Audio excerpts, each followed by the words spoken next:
Hey, Kapil. Hope you're doing well. Hope you can hear me also. I've consumed your material deeply this past year and find myself just a lot less excitable in general with life. In some ways, I feel like a different person, but also not really. I've never felt more calm, but I've had friends who seem worried for me and almost, I don't know if it's patronizing or genuine or if it matters.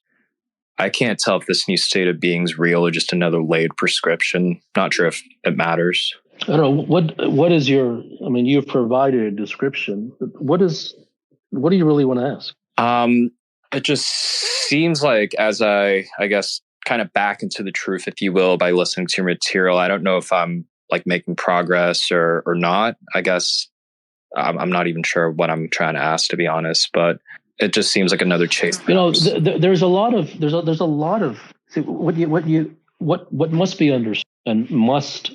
The word must means that obviously you're asking the question, therefore you want to know, therefore it's a must. I wouldn't tell must to anybody. Sure. There's no must about anything. So if you want to, you can. If you don't, you don't have to. Yeah. But what must be understood is that you have to have a 30,000-foot view of the wider your lens, the deeper your eyesight, the less you tend to be blindsided. So you live in a world.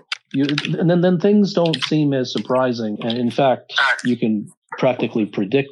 So you live in a world, not just you, everyone lives in a world where everyone is lying, and lying does not mean that one intentionally lies.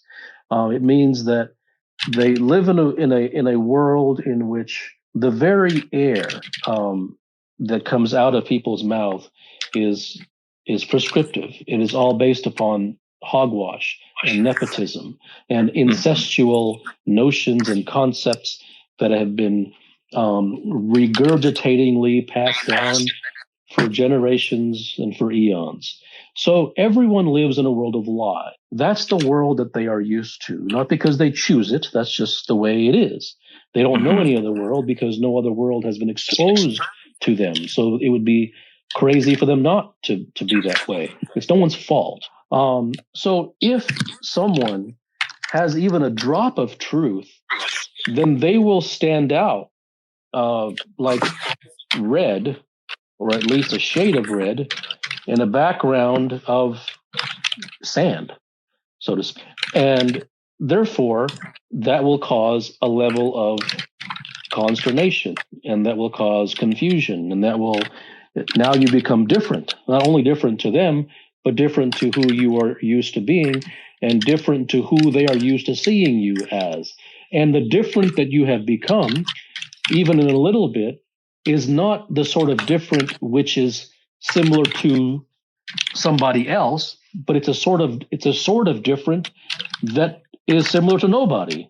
Therefore, that's going to create confusion. That's going to create these questions, not only in the people who are around you, but also inside of your own being, because you are now living, at least in a little bit, in a different. Therefore, the sun isn't going to rise precisely in the same place for you. As a result, there's a form of upheaval.